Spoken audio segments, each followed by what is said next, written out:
পদে আছেন? দাদা আমি তনু কাস্তগীর, ব্যারাকপুর জেলা জিএস। আমাকে ফাঁসানো হয়েছে এই কল্যাণী চত্বরে, সবাই টাকা তুলছে। কত টাকা নিয়েছেন? কত টাকা নিয়েছেন? আমি কোনো টাকা নিইনি। কত টাকা নিয়েছেন? কে বললো আমাকে? দিদি কল্যাণী কে বানিয়েছে আপনাকে? দিদি কল্যাণী কে বানিয়েছে আপনাকে? কল্যাণী অম্বিকা রায় আছে তো চোর। দেখি এসে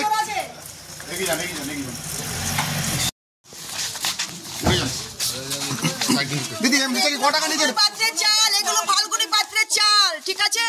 টাকা নিয়েছে কারা? কল্যাণী সবাই জানে, সব জায়গায় পুরো পোস্টার করেছে। কল্যাণী কাকে ভাইরাল হয়েছিল? এই কল্যাণী পাত্রের কার ভাইরাল হয়েছিল? কল্যাণী কে টাকা নিয়েছে? অসীম সরকার কার ভাইরাল করেছিল? রাস্তায় পোস্টার করবেন। নাম বলুন। সবাই জমা দেবো থানায়। কত টাকা নিয়েছেন?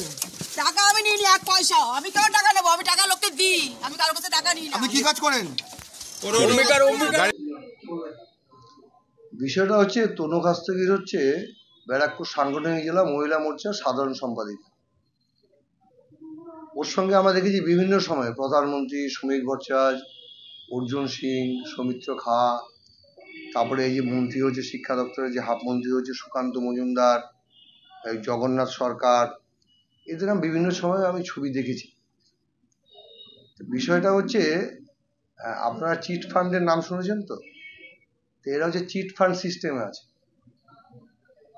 নিচে একটা এজেন্ট, তার উপরে এজেন্ট, তার উপরে এজেন্ট, তার উপরে এজেন্ট, প্রধান এজেন্ট হচ্ছে ভারতবর্ষের প্রধানমন্ত্রী। তো ঘটনা হচ্ছে এরা যখন টাকা তোলে তখন টাকার ভাগটা সবাইকেই দেয়। যে তিনজন অভিযোগ করেছে, মোট 4 জন থেকে টাকা নিয়েছে, যে ওরা 3 জন অভিযোগ করেছে, একজন বাইরে আছে। তারা হচ্ছে ইব্রাহিম মন্ডল, রিপন দাস আর পঙ্কজ দাস। এরা অভিযোগ করেছে এদের কাছ থেকে 3 লক্ষ টাকা নিয়ে এমসে চাকরি দেবে বলে সুকান্ত মজুমদারের নাম করে সেই টাকাটা নিয়েছে। এবং আজকে এইমস থেকে, ও ব্যারাকপুর সাংগঠনিক জেলার সাধারণ সম্পাদিকা, এইমস থেকে গয়েশপুর ফাঁড়ি হয়ে কল্যাণী থানা তাকে অ্যারেস্ট করেছে। এবার আমাদের বক্তব্যটা হচ্ছে ভারতীয় জনতা পার্টি ভারতবর্ষটাকে বিক্রি করে দিচ্ছে। এরা পশ্চিমবঙ্গের ক্ষমতায় আসবে 2026 সালে, চিৎকার করে বলছে। এর আগেও বলেছিল যে 200 সিট পাবে, এর আগের বিধানসভাতে বলেছিল। এটা শুরু করেছে, এটা যেহেতু প্রাইমারি স্কুল আছে, নরেন্দ্র মোদী দেশ বিক্রি করছে। আর এরা ওই চাকরি বিক্রি করে মানে হাত পাকাচ্ছে, হাত পাকিয়ে সাধারণ মানুষের থেকে টাকা নিয়ে এইভাবে নিজেদের সাম্রাজ্য তৈরি করছে। এবং যেটা পরে শুনলাম যে এরা বলছে যে এ দুজনের নামে অভিযোগ করেছে যে আমাকে ফাঁসানো হয়েছে, এরাও সেই টাকার অংশীদার। প্রথম নাম বলেছে অম্বিকা রায়, কল্যাণী বিধানসভার বিজেপির বিধায়ক। আর দ্বিতীয় নামটি করেছে ফাল্গুনি পাত্র।